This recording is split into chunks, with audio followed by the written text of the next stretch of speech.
Bonsoir Anissé. Bonsoir. Et au centre de cette guerre, les tablettes, toujours et encore, ça y est, Google a dégainé la sienne. Mais oui, hein, ça ne passe pas une semaine sans qu'on n'annonce pas une tablette. Et là, ce qui est intéressant, c'est que ce sont des tablettes qui sont par des gens qui, en général, font le moteur, envoient des systèmes pour les autres. Microsoft, il y a quelques semaines. Et puis Google, tout à l'heure, c'était à 20h30, où il a annoncé cette tablette qui s'appelle la Nexus 7. C'est une tablette qui va coûter $199, donc à peu près moins de 200 €. Une tablette, comme on connaît, on peut lire des livres, on peut faire des jeux vidéo, etc. Mais ce qui se passe, en fait, c'est que les grands constructeurs, les Microsoft et les Google, considèrent que leurs partenaires, ceux qui fabriquent les tablettes, vous savez, les HP, les Acer, les Asus, etc., ne font pas du bon travail et qu'eux veulent montrer la voie en disant voilà comment on fait une vraie tablette et se lancent donc directement Microsoft et maintenant Google sur le marché de la tablette. Alors, autre pierre dans le jardin d'Apple, un boîtier, cette fois multimédia. Oui, alors Apple a son Apple TV, mais Google maintenant a cette bouboule qui s'appelle le Nexus Q.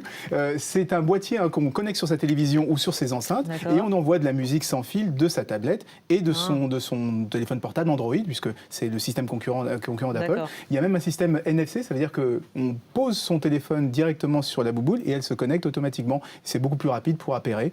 La guerre. Pour la musique, ça. C'est pour la musique et aussi pour la vidéo. On peut aussi envoyer de la vidéo. On ne le voit pas très bien sur les images parce que Google n'a pas encore expliqué. C'était il n'y a même pas une heure, cette conférence. Donc il n'a pas expliqué comment ça fonctionnait, mais on va pouvoir envoyer de la vidéo et envoyer du son. Et il y a quelque chose qui est très bien pour les fêtes entre amis, c'est qu'on pourrait être plusieurs à envoyer de la vidéo. Ça se met dans une pile et on a les musiques les uns après les autres. Quand on fait une soirée, chacun peut choisir sa musique. De fin d'année. Mais il faut tout le monde avoir un téléphone Google.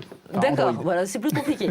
Il contre-attaque aussi Apple sur la reconnaissance vocale. Oui, Apple a Siri. On en a beaucoup parlé de Siri. Google a présenté un système, la nouvelle version de son système Android, qui s'appelle Jelly Bean maintenant. Eh bien, il y aura un système de reconnaissance vocale qui, lui, n'aura pas besoin de se connecter à Internet et auquel on pourra poser des questions. Trouve-moi des photos du plus petit singe du monde et il le fait automatiquement. Et autre chose aussi, c'est que l'assistant, le fameux Siri, l'assistant, va devenir plus intelligent. Il sera capable de vous dire vous avez un rendez-vous dans 2 heures, vu les bouchons qu'il y a, vous n'y serez jamais. Ou votre avion est en retard, vous pouvez encore aller faire un petit tour. Donc, on attend de tester ça parce que sur le papier, c'est toujours magnifique. Mais quand on l'utilise vrai pour de vrai, on a testé Siri, ça marchait pas aussi bien que sur les photos, sur les publicités. On n'a pas testé les lunettes avec une caméra.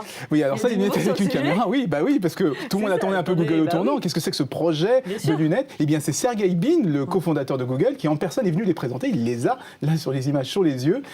Ça sortira l'année prochaine. Les développeurs, parce que c'est cette conférence Google I.O. qui commence aujourd'hui. Alors bien sûr, ils mettent des photos d'enfants, parce que l'idée de ces lunettes, c'est pas un truc pour les geeks, pour ceux qui veulent se prendre pour Robocop. Eh bien, c'est peut aussi servir aux mamans pour prendre leur enfant de leur point de vue, d'un point de vue beaucoup plus différent. Comme ça, ils ne font... Parce que, ce qui paraît, les enfants, dès qu'ils voient un appareil photo, ils font des grimaces.